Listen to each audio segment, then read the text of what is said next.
acompaña, nos acompaña Eduardo Cáceres, un connotado catedrático sociólogo y secretario general del Partido Socialista. Eduardo, muy buenas noches y gracias por acompañarnos en nuestra programación. Marcos, muchas gracias por la invitación para compartir con ustedes las apreciaciones que tenemos sobre el curso de la crisis y la respuesta popular en nuestro país. Sí, quería compartir contigo una declaración última que acaba de dar Jerónimo López, ¿no? Que es de unos minutos, que podemos ya ponerlo. En nombre de la CGTP, parte de la CENUR, quiero expresar mi saludo y reconocimiento en primer lugar a los trabajadores del campo de la ciudad, a los compañeros intelectuales, a la Lima, a los conos y a las regiones que el día de ayer se han volcado a las calles, exigiendo la renuncia inmediatamente de la usurpadora Dina Boluarte y la convocatoria de elecciones generales inmediatas, con la convocatoria a una constituyente para que el pueblo se pronuncie democráticamente por la nueva constitución, y asimismo por la liberación de nuestros compañeros presos políticos que han sido producto de la represión. La señora Dina Boluarte el día de ayer hizo su conferencia de prensa, donde dice que llama al diálogo, pero no para elecciones, no para una asamblea constituyente, sino quien quiere agua, desagüe, presentación. Y acá el pueblo no está luchando por eso. El pueblo está luchando para recuperar una verdadera democracia con justicia social para los peruanas y peruanas. El pueblo está luchando para que esa mafia de la coalición de la derecha que está en Palacio, en el Congreso y el Poder Judicial sean expulsados de esas instituciones que no representan al pueblo peruano. Un Congreso que tiene 92% de rechazo y un Ejecutivo que tiene 86% de rechazo no tiene la legalidad del pueblo. Por lo tanto, tienen que salir. Y eso exige el pueblo peruano. Y por eso es importante, compañeras y compañeros, la gran unidad del pueblo, de las organizaciones, vengan donde vengan, que estén dispuestos a luchar. Como dije, siempre habrá algunas diferencias, pero en estos momentos no es el punto de discrepancia, es la unidad para enfrentar y sacar esta mafia corrupta que nos ha gobernado por décadas y que se saque la riqueza del país. ¿Cómo es posible que en Cajamarca, donde se produce el oro, el 90% sean pobres? ¿Cómo es posible en una región, en una provincia, donde se lleva nuestro oro, nuestro oro, nuestra plata, dejen contaminado el medio ambiente, dejen contaminados los ríos? Eso no se puede permitir. Por eso, compañeros, hacemos un llamado a esa gran unidad para triunfar, para ganar y para recuperar la democracia, porque en nuestro país no hay democracia. Si hubiera democracia, no nos metían balas, no nos metían bombas, porque tenemos el derecho a protestar, porque así nos faculta la corrupción política, desde que por eso que no lo compartimos, pero lamentablemente es así. Y hay que salir, compañeros, y decirles que la lucha no termina ayer, la lucha continúa hasta lograr, compañeros, el objetivo. Por eso, en nombre de la Central General de Perú, la CGTP, fundada por Carlos Boluarte, nuestro reconocimiento, nuestro todo para ustedes, y sigamos para adelante como un solo pueblo, compañeros. La unidad del pueblo peruano. ¡Viva el pueblo peruano! Unidad para vencer, unidad para luchar, unidad para vencer, unidad para luchar, unidad para vencer. Bueno, esta ha sido la conferencia de prensa, el balance inicial que dio Jerónimo López tras la movilización del día 19 de julio. Eduardo, ¿cómo ves tú esta situación? ¿Crees que Dina Boluarte esté reflexionando para salir del gobierno? Tu audio está apagado, por favor. Ahora sí. Ahora sí. Sí. No, a ver. No, yo no creo que Dina esté reflexionando de motu propio para salir del gobierno, esté pensando en cómo viabilizar una salida política que, como tú bien recordaste, ¿no? Es el camino por el cual incluso las dictaduras tienen que transitar tarde o temprano. Yo creo que sí debe estar muy preocupada, ciertamente, pero que creo que su opción inmediata, ¿no?, es aferrarse, mantenerse, porque ciertamente la mochila con la que cargan es muy dura, muy pesada, ¿no? Prácticamente 70 muertos, la mayoría de ellos asesinados por fuerzas policiales militares, pues no es algo que se pueda negociar en ninguna mesa de transición, eso debe estar claro, ¿no? En una mesa de transición se puede negociar condiciones electorales, se pueden negociar condiciones de no ensañamiento con las autoridades previas, pero no se puede negociar 70 cadáveres, ¿no? Yo creo que en ese sentido no es la primera opción de ella y por lo tanto tenemos que seguir movilizándonos, presionando, demandando, ampliando nuestro frente. Yo coincido plenamente con lo que ha dicho Jerónimo en la intervención que ha reproducido. Creo que el logro más importante del 19, que ha sido un día de movilización nacional, eso hay que señalarlo claramente, según el informe de la Defensoría del Pueblo, que es bastante extendido, pero no necesariamente completo, se han producido movilizaciones en 49 provincias del país, es decir, en un 25% de las provincias, particularmente las provincias más pobladas. Probablemente sea más, probablemente estemos cubriendo un tercio del territorio nacional con las movilizaciones, de la población y el territorio con las movilizaciones.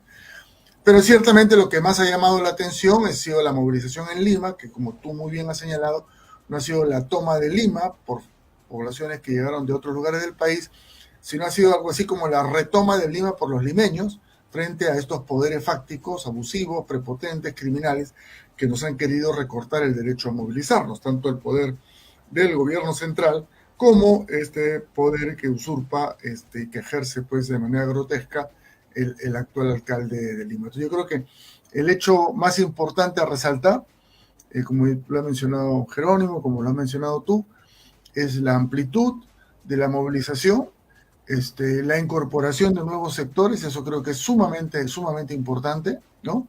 En realidad estamos recomponiendo en la práctica esta coalición que funcionó en nuestro país durante prácticamente 20 años, no a Keiko, ¿no? No a Keiko fue la expresión en distintos procesos electorales de la confluencia de sectores democráticos más bien populares, con clasistas, combativos, con sectores democráticos medios, ciudadanos, liberales progresistas, incluso algunas personas con una clara ideología liberal, pero que entendían que lo peor que le podía pasar era volver a una dictadura de corte fujimorista. Creo que eso se ha logrado recomponer el día 19 de julio. Esta mesa de concertación me hace recordar que se elaboró, se construyó, tú también has sido partícipe de este gran espacio en la etapa del fujimorismo, ¿no?, que logró después seguir vertebrando y ampliando. ¿Crees que este CENUL, esta agrupación popular de izquierda, ¿no?, de clara posición popular, ¿no?, debería de ampliarse, debería de tener una mirada mucho más allá de sí mismo, por más que sea la mayoría de la población? Sin duda, yo creo que sí, y probablemente el CENUL tenga que confluir con otras articulaciones, ¿no?, de fuerzas que no necesariamente se van a incorporar al CENUL como tal, pero que sí pueden establecer una relación de coincidencia, de plataforma compartida y actuar juntos en el sentido de una transición democrática. Recordemos que en la crisis del fujimorismo, una vez que ya se produce la caída de Fujimori tras su vergonzosa huida y su renuncia por fax, ¿no?, en algún momento se establece, como tú bien has recordado, ¿no?, un espacio ahí de concertación, una mesa que tuvo que ser facilitada en ese momento por la OEA, ¿no? Incluso la OEA jugó un rol de facilitación ahí. ¿Y quiénes estuvieron en esa mesa? Estuvo la CGTP, ¿no?, que de alguna manera hoy tiene su continuidad ampliada en el CENUR. Estuvo la Coordinadora Nacional de Derechos Humanos, ¿no?, que recogía un poco la agenda más democrática, más amplia, ¿no?, que incluía un espectro más amplio de fuerzas. Y estuvieron también representantes de los partidos políticos democráticos, ¿no?, que también habían participado en toda la lucha contra el fujimorismo, en particular el episodio más notable, la marcha de los 4 suyos. Creo que hay que ir pensando ciertamente, ¿no?, en un espacio con esas características. Quiénes sean exactamente los que al final estén en ese espacio, eso dependerá de lo que se vaya configurando, de una serie de factores que no es posible predecir, pero la amplitud es fundamental y la presencia en esa mesa, eso sí, la presencia de un espacio que represente a las fuerzas populares, ¿no? Yo creo que eso es muy importante, que no sea una transición por arriba, ¿no?, en la cual los poderes fácticos se ponen de acuerdo en cómo reemplazan a Dina Boluarte, sino que sea... transición, sí. Esa transición, Eduardo, tiene como contraparte dos sectores, Sí. dos polos, mejor dicho, dos polos. El polo de la ultraderecha, ¿no?, Claro. que golpea fuertemente la democracia, pero Así también es. el polo de la ultraizquierda, ¿no?, Claro, que claro. señala nada de diálogo, nada de salidas, ¿no? Es decir, creen que ya se puede hacer la revolución y transformar la sociedad y abrir un espacio Sí. de otra naturaleza. Así es. Sí, no, es cierto, sobre todo lo primero, ¿no? Yo creo que el enemigo principal, ciertamente, el principal obstáculo a remover, a derrotar, es el polo de ultraderecha, ¿no?, que es el que está, además, efectivamente en el poder con Dina Boluarte. Creo que eso debe quedar claro. Y creo que hay sectores, efectivamente, con orientaciones radicaloides, más verbales que materiales, por cierto, ¿no?, con posiciones ultristas, que han quedado bastante... desnudas, diría yo, en las movilizaciones del 19 de julio, ¿no? Porque ha sido muy clara su presencia minoritaria en las acciones, lo que ellos ni siquiera han logrado, pues, en algunos de los escenarios regionales y menos en Lima, desarrollar una estrategia confrontacional a ultranza, ¿no?, que hubiese provocado una confrontación de consecuencias impredecibles. Creo que han estado controladas por la enorme movilización y por los sectores más organizados.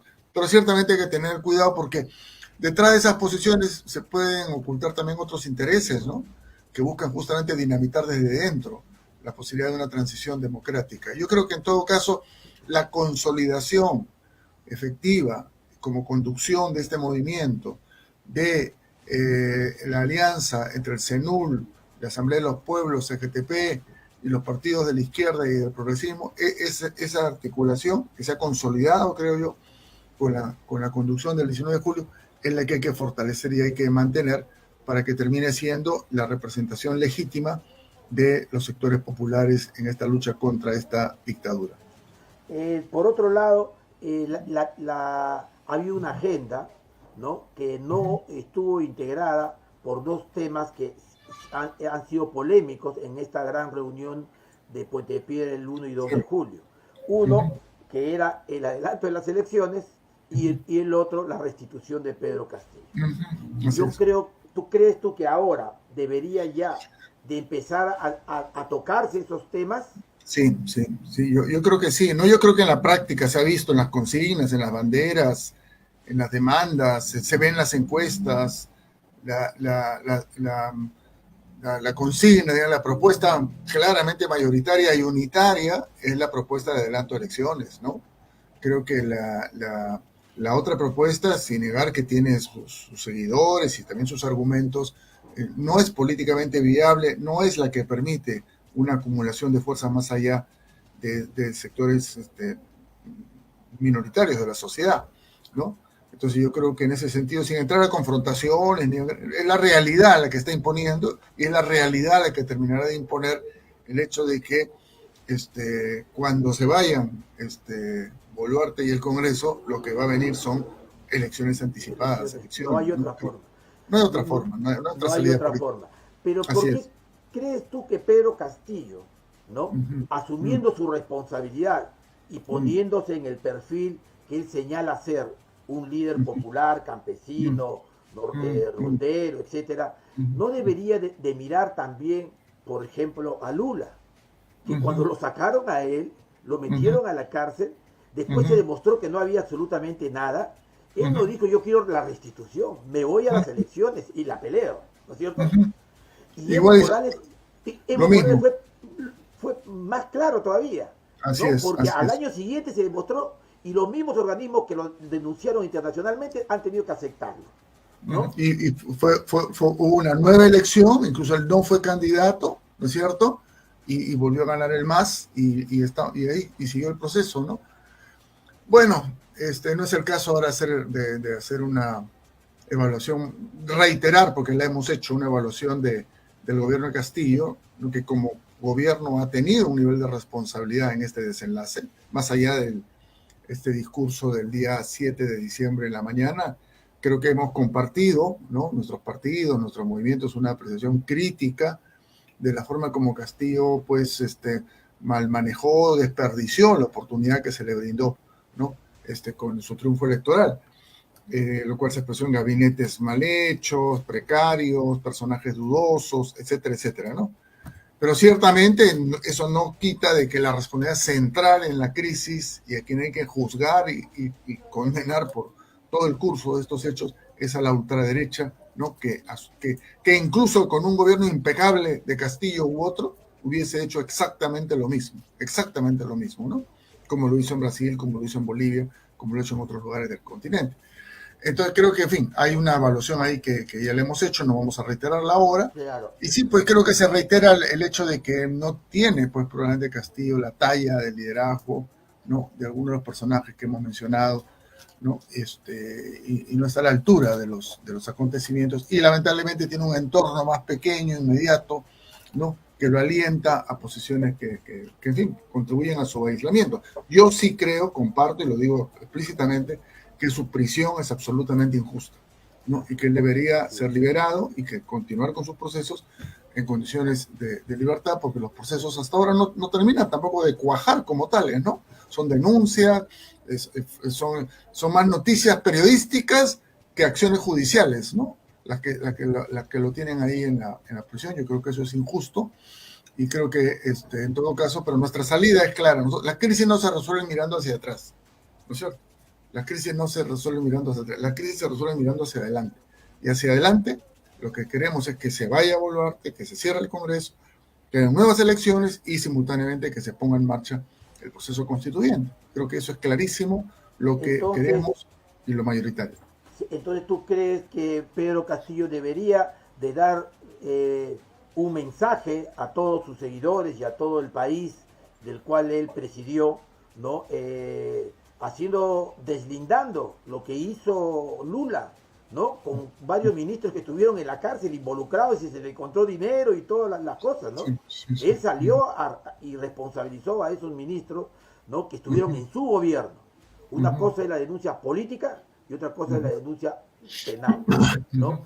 Pero además hay otro tema, el tema de la amplitud. Esta amplitud debería también llegar a la iglesia, porque ellos esta vez no están participando. Y otro sector que es un tema tabú, ¿no? Y es el tema de las Fuerzas Armadas y policiales, ¿no? Porque hay que diferenciar, ¿no? La izquierda y la política en general no ha salido a defender a su pueblo uniformado, que son vulnerados, ¿no?, mancillados, discriminados, ¿no?, y mal formados además, de su élite oficial.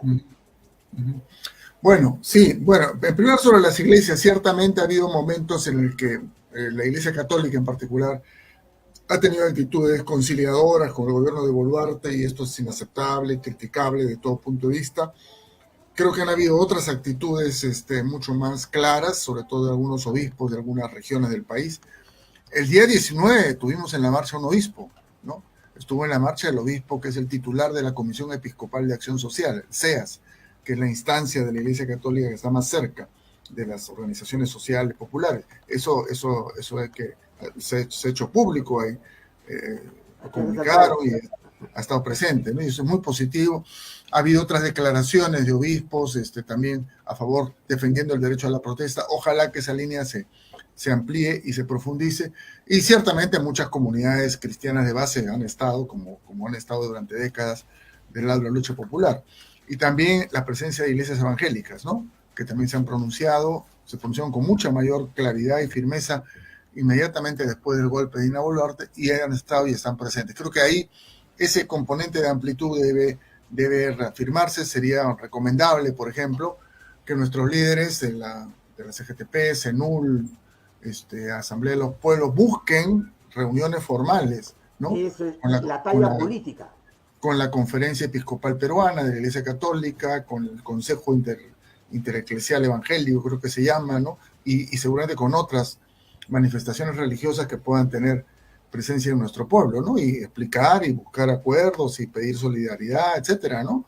Y eso estaría muy en línea para el caso de la Iglesia Católica con lo que cotidianamente escuchamos del Papa Francisco en relación con las movilizaciones populares, etcétera, ¿no? Y el otro tema tabú que tú mencionas, muy, muy importante, ¿no? Le hemos perdido la pista desde hace, yo diría, décadas al tema de la Fuerza Armada y su valoración y a la forma de buscar incidir, no en un sentido golpista, en un sentido programático, ¿no? Sobre la Fuerza Armada como institución, para que se ubique, pues, en una perspectiva de transformación democrática del país, ¿no? Esto se trabajó con intensidad en la época de Izquierda Unida. Claro, traíamos el antecedente del velasquismo, por cierto, ¿no? Que había toda una conmoción, pero ya eso había sido clausurado por Morales Bermúdez, los principales cabezas del velasquismo habían sido desplazados, habían sido retirados del servicio efectivo, pero muchos de ellos fueron parlamentarios nuestros en Izquierda Unida, ¿no es cierto? Y fueron candidatos nuestros. No solo... Y recuerda que de Hoyo Rubio sí se mantuvo y justamente fue un enlace de un grupo ya minoritario para exigir a Morales Bermúdez que se vayan, ¿no? Finalmente lo asesinaron, tuvo, sí. ¿no? La guerra, la confrontación sí. con Ecuador. Ya para terminar esta parte, el papel de la juventud, por favor, en un minuto, bueno, el tema universitario. Yo creo muy saludable habernos reencontrado en las calles intergeneracionalmente, la presencia de jóvenes. Veo ahí un video que estás poniendo, ¿no? Que justamente ese estilo juvenil. Me emocionó, me gustó mucho ver un importante contingente de sanmarquinos, de la Federación de Estudiantes de San Marcos, de la FEPUC, de la Federación de Estudiantes de la Católica, de la cual alguna vez fui también dirigente, y obviamente hay estudiantes de la UNI y de Cantuta. Entonces, yo creo que eso va a crecer, ¿no? Porque hay que recordar, y con este día termino, ¿no? Que ir a la movilización el 19 había que pensarlo dos veces, ¿no? Había que pensarlo dos veces por la por la campaña de terruqueo que hubo en las semanas previas y por los antecedentes de los 70 muertos, ¿no? Entonces, si hemos estado 20.000, 30.000, no sé, los que hayamos estado en la calle, yo creo que eso es una señal para que en la siguiente esté mucha más gente que ya se dan cuenta que sí, es factible movilizarse, que no hay que dejarse atemorizar, pero ciertamente el tomar la decisión el 19 no fue una cosa así nomás automática, como en otros momentos, ¿no? Creo que en ese sentido es un hito. Y qué interesante, qué valioso, qué histórico, qué simbólico que este hito se haya producido el 19 de julio, ¿no? Estoy proponiéndolo a través de tu programa de que a partir de la fecha, el 19 de julio, sea el Día del Pueblo Combatiente, ¿no? Y que sea con movilizaciones o de alguna manera cada 19 de julio recordemos estas jornadas que hemos tenido en 1977 y luego la que hemos tenido en el año 2023, ¿no? Eso. Ha sido Eduardo Cáceres, secretario general del Partido Socialista, que nos ha acompañado y nos ha dado luces importantes para un gran debate y para seguir encontrando y ampliando las bases. Gracias, Eduardo, por acompañarnos en nuestra programación. Gracias, Marcos. Felicitaciones por el programa y como siempre seguimos en contacto y a disposición. Muy buenas noches. Así es, porque todo nos une. Y nosotros regresamos.